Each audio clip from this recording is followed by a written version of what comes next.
pagas tu título, porque, bueno, les cobraron y no una cantidad baja, alrededor de 15,000 pesos por alumno. Legal Flow, este es un programa dedicado a tratar temas legales y de actualidad. Yo soy Enrique Elizondo. Yo soy Carlos Osoria. Y juntos creamos este podcast para tratar temas legales, cotidianos y que nos pasan a todos en nuestro día a día. Nuestra intención es abordar cada uno de los temas con un lenguaje sencillo y accesible y una visión humana de los temas. Quédate con nosotros porque comenzamos. Hola a todos y bienvenidos en un episodio más a Legal Flow. En esta ocasión tenemos como invitado a Manuel Díaz, quien es licenciado en Derecho por la Universidad Autónoma de Aguascalientes. Tiene una maestría en amparo a través del Centro de Estudios Jurídicos Carbonell, socio fundador del despacho Díaz y Asociados, y se encuentra especializado en materia familiar, civil y de amparo. Bienvenido, Manuel, ¿cómo estás? Hola, Enrique, muy bien, mucho gusto y feliz pues de estar aquí con ustedes. Muchas gracias, Manuel. El día de hoy les queremos platicar que Manuel Díaz es tendencia en redes sociales, en periódicos, porque ha logrado algo que muchos abogados quisieran lograr en su trayectoria. Ha encontrado una laguna, un vacío legal dentro de la ley para poder titular a toda una generación de universitarios. Claro, imagínate que estás en tu vida profesional, terminando tu carrera después de 4 o 5 años y te topas con la sorpresa de que no te puedes titular porque a la universidad le faltan papeles, porque a la universidad le faltan requisitos. Qué desesperante se ha vuelto esto. Y hoy Manuel nos viene a traer esa historia, pero esa es historia jurídica, que es la que a nosotros nos interesa. Por ello, es que Manuel, me gustaría que nos platiques de este antecedente que hoy te ha hecho tendencia en redes sociales y nos platiques de esta situación. Adelante y tienes tu auditorio abierto. Muchas gracias, con todo gusto. Mira, Enrique, el caso se remonta al año pasado, cuando una generación de estudiantes, específicamente de la carrera de criminología, estaban pues preocupados por su trámite de titulación. Ellos iniciaron a estudiar en 2016, egresaron en 2019 y realizan sus trámites de titulación. Todos sabemos qué son estos trámites, llevas tus documentos, tus fotografías. Entonces ellos ya estaban considerando que ya estaba en trámite su titulación. Pasa un año posterior al que iniciaron el trámite, van a la universidad, preguntan, en estos periodos cambiaron de rectores, cambia de nombre la universidad también, pero sigue funcionando. A ellos les dicen, no te preocupes, está en trámite, ya vamos viendo, va a salir pronto, y así vuelta tras vuelta hasta que decidieron ellos organizarse como generación y dicen, bueno, ya no vamos a creerle a la universidad, hay que buscar asesoría legal. Y es cuando nos contactan a nosotros en Díaz y Asociados y pues nos evocamos a estudiar el asunto y a ver qué vía era la que más nos convenía para defender a estos estudiantes. Oye, Manuel, qué interesante. Entonces, los estudiantes completaron sus asignaturas, pagaron a la universidad, los hicieron esperar y los trajeron vuelta y vuelta ¿por cuánto tiempo? Fue del 2019, 2020 y 2021. 3 años. 3 años. Híjole, qué desesperante sería para cualquiera, porque en México necesitas tu cédula profesional o tal vez tu título para acceder a ciertos puestos o tener alguna mejora salarial. Oye, Manuel, y este grupo de personas, ¿cómo los defendieron? O sea, ¿cómo fue la defensa? ¿Qué hicieron? ¿Se abocaron a través de algún juicio en específico o cómo fue la tarea de reunir los requisitos académicos y legales de los egresados? Sí, mira, ahí te va, Enrique. Nosotros teníamos, cuando empezamos a estudiar el caso, una disyuntiva. Teníamos un dilema bien importante. Decíamos, por un lado, si nos vamos por la vía civil, que es la primera instancia, pensar en que hubiera hacer cumplir un contrato de prestación de servicios educativos, pues sabemos que en México la primera instancia es lenta, es tediosa, tendríamos que agotar después la apelación, luego intentar un amparo directo contra una sentencia si no nos favorecía. Iba a ser juicios muy largos, muy cansados para unos clientes que ya estaban sufriendo mucho 3 años sin su título.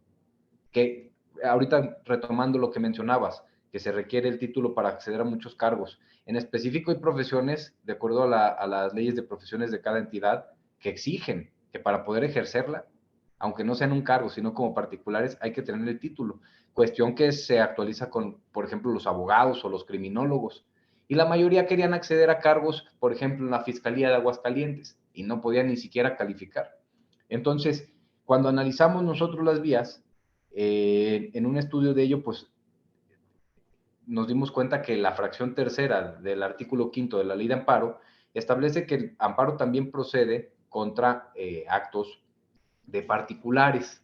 Entonces, aquí nada más teníamos que ver bien qué tipo de situación estaban viviendo los alumnos. Si era un acto susceptible de ir al amparo por ser particulares y si una institución privada, porque los antecedentes que había también en México eran de universidades autónomas.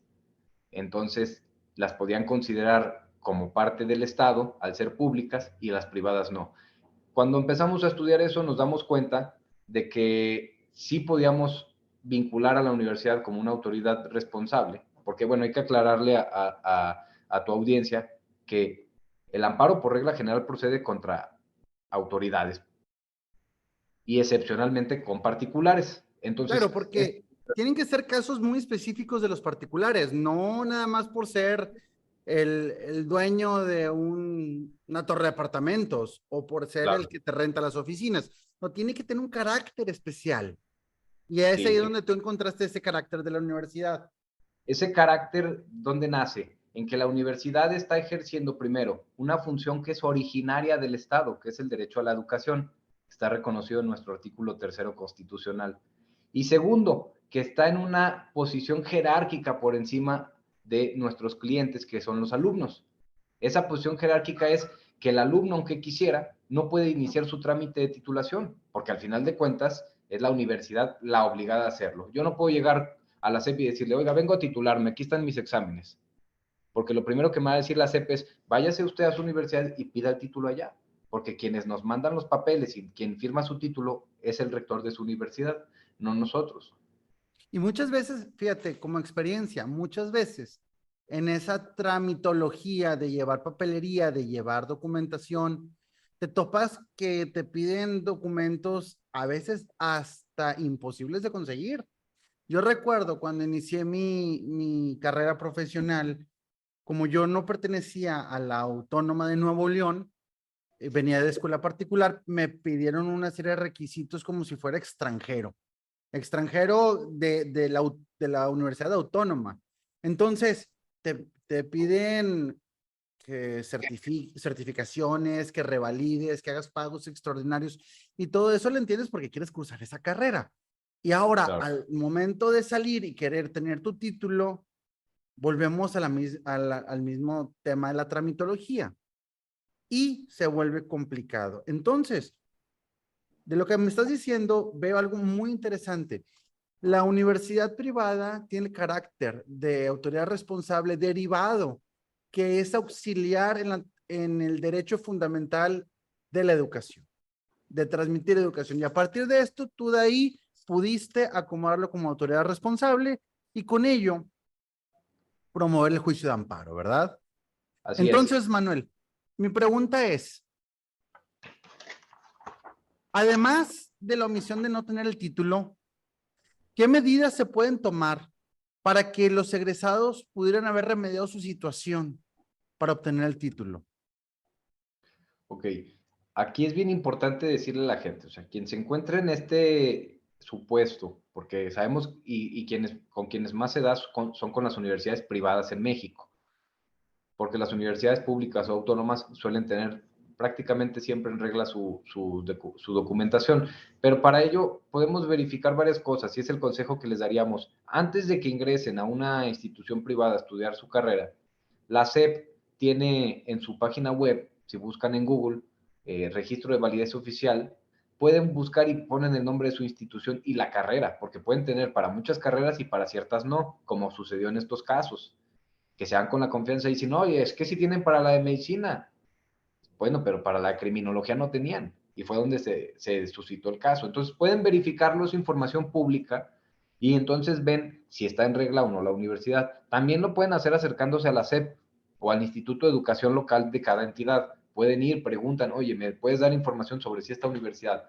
tiene o no tiene en regla su documentación para dar clases y además para emitir títulos profesionales? Porque hay también una cosa importante, Enrique, la Ley General de Educación permite que una institución dé clases sin tener derecho a dar títulos, solo Ah, que tiene mira. que ponerlo en sus leyendas de su publicidad. Entonces, si yo como estudiante estudio ahí, no tengo la garantía que voy a tener mi cédula profesional. No, no. Entonces lo importante es verificarlo y esa sería la vacuna en estos casos. Pero ¿Cómo no es podemos? fraude eso, Manuel. Bueno, pues es fraude si lo oculta la institución, pero la ley los faculta para que lo puedan hacer siempre y cuando en su publicidad y en la documentación que firman con sus alumnos venga la leyenda. La carrera tal no cuenta con registro de validez oficial para expedir títulos. Y entonces ya es bajo el consentimiento de los alumnos. Ahí sí se entiende que hay un contrato de prestación de servicios, que fue uno de los temas que intentó argumentar esta universidad en los amparos como causales de improcedencia. Ellos decían, oye, celebramos un contrato, somos iguales ante la ley porque los dos somos particulares, entonces me tienes que demandar por la vía civil, no por la vía de amparo. Pero entonces, sí, vuelvo al mismo punto anterior. No estarían dando educación. Lo que estarían dando es una capacitación sobre materias en específico, en el supuesto que no tengan el registro de validez oficial. Así es. Que no tiene, porque en realidad en la práctica no te sirve de absolutamente nada, porque lo que al final quieres tú después de cursar una carrera de 3 4 años es la documentación con la que avales tus conocimientos para poder ejercer. Claro, sino ¿qué caso tiene? ¿Cómo le compruebas a un tercero? Exacto, Imaginemos en medicina, no puedes ejercer o como abogado no te dan tu cédula. exacto. Ya. Oye, Manuel, y a ver, ya nos diste una pauta muy interesante. En la página de la SEP se puede consultar si la universidad privada tiene el REBOE, que esas son sus siglas.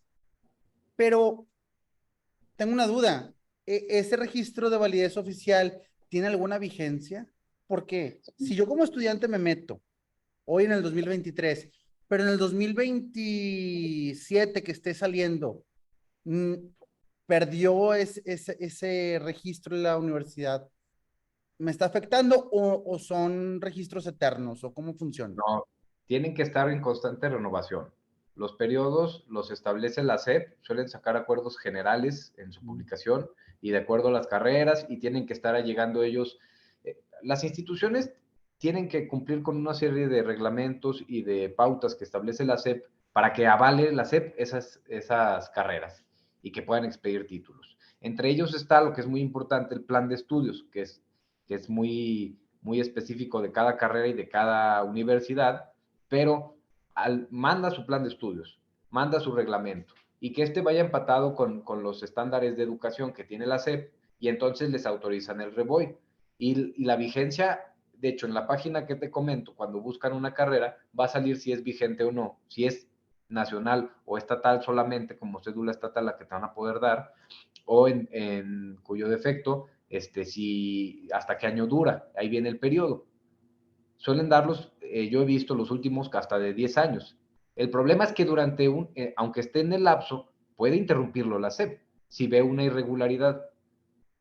Entiendo. Y esto es un gran problema porque si imaginemos que no sean abogados o criminalística, que sean ingenieros o que sea alguna carrera técnica para poder ascender dentro de su compañía y que a la hora de la hora te enfrentes con esa sorpresa, qué desagradable sería. Ahora, Manuel, pero ya tengo la sorpresa. Ya nos dimos cuenta que la universidad no tiene el REBOE y por lo tanto no me puede certificar que terminé una carrera profesional. ¿Qué derechos tendría yo como alumno o como egresado afectado en este caso? ¿Y cómo se pueden hacer valer estos derechos? Ok, mira, como te comentaba hace ratito, los estudiantes tenían dos derechos sustantivos reconocidos en la Constitución, en términos generales, dos derechos humanos básicos, que son el derecho a la educación y el derecho al trabajo. Ambos los estaba vulnerando la universidad. ¿Por qué? porque el derecho a la educación se completa no solo con que les dieran clases, sino con que pudieran validar sus estudios. Y el segundo derecho es el que empezó a nacer a partir de que debían de estar titulados, que es el derecho al trabajo, que ellos tenían derecho a empezar a trabajar con su título profesional y ese derecho estaba vulnerado.